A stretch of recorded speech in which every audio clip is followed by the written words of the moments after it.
Welcome back. As promised, we have the management of Dodla Dairy joining us. Mr. Reddy is with us on the show. Hi, Mr. Sunil Reddy. Good to have you. Just wanted to begin by discussing your gross margin performance because that has come in very strong, partially on account of the fact that the procurement prices has gone down. Now, with analysts expecting that the flush season in FY24 is going to be strong, do you see a further possibility of reduction in the milk procurement price? Thank you very much for having me on the show. The milk procurement prices for the next quarter will also be a little muted. They will come down a little bit. This is due to the season has just begun, and I think it will continue at least till December. So we see a further drop in milk prices, marginally though. And what about the milk prices as a whole? So, of course, the procurement is expected to decline marginally, but what about the milk prices, the retail prices? The retail prices will remain stable at the moment. That prices, whatever price increase we have done to the customer, it has also been passed on to the farmers. And overall, if you look at it on a year-to-year basis, milk prices have gone up by 10% at least, and that is where the farmers are benefited, which will also show in the years to come that productivity will improve because of better prices being paid to the farmers now. I also want to understand, of almost stability in the terms of prices and if any fall, what is the upside that you're expecting in terms of margins, that we could expect to see in Q3 or the second half of the year as well then? As we've seen, our margin expansions have grown by almost a couple of bips increasing. We will at least maintain them to be on the conservative side, but might have another percentage point increase coming up because of the future price increase that happened. That's good to know. So some, upside on the margins. But what has also supported your performance is the value-added products, right? In the overall scheme of things, what will be the contribution from value-added? And also, what's the update with respect to the international geographies? How's been the performance there?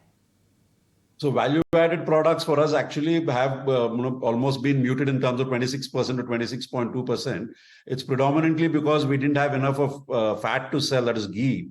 And although the other products did move up by a percentage point more, ghee was not there for us, so we couldn't sell enough of ghee. Therefore, it remained as a muted at the 26.2% sales. Regarding to our international operations of Uganda and Kenya, we have acquired another plant in Kenya. We are hoping to start trial runs by December or Jan. And if that does well, it goes as per plan, we will be able to see more volume increase in sale happening. And this quarter is also going to be a much better quarter, the coming quarter for us, because seasonally there has been also good milk availability in Uganda, which will also see a price drop in milk, which will add to our margins in Uganda. Right, Mr. Reddy, just one more thing I wanted just to follow up in terms of the value-added product. You said you didn't have ghee during Q2. That was one of the reasons for the international market being subdued as well. Now, what is the status on that? And in terms of volumes, Q3 overall, how are you seeing the volumes also develop, even in the domestic market? So overall volumes in Q3 will improve compared on quarter basis of the last year to the current year of Q3. And also with the previous quarter, they will be at least maintaining the same levels of volumes that we are seeing in the markets that we are going to be operating in as we go forward. Sir Reddy, I understand that you're putting up another plant in Maharashtra. So when will that come on board? What kind of uptick can it, kind of percolate in terms of your revenue contribution as well? And overall, geographically speaking, how are you looking at deepening your presence or expanding your presence rather within India itself?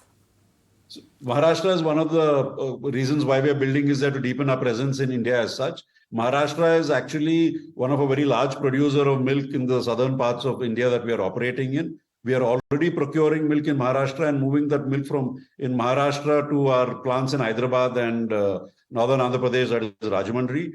So we'll be looking at almost a 5 lakh litre per day kind of a facility that we're looking at in Maharashtra, which if you look at our current volumes of sales in India being at the 13-14 lakh litres, is a significant jump that we're looking to come from the Maharashtra operations in terms of adding more milk procurement. And also we might become a net seller of commodities like powder or ghee in the future once all these this plant comes into play rather than being a net buyer. So with this is the intention, we are trying to say that we will have our own milk. And that's the reason why we'll be going into Maharashtra and over a period of time also deepen into marketing of Maharashtra. Right, Mr. Reddy, thank you so much for joining in with us this afternoon on ET Now, talking to us about the prices, what should you be expecting from the company in terms of the margins going forward as well. Thank you so much, Mr. Reddy. Thank you, guys. That was the management of Dodla Dairy for you all, but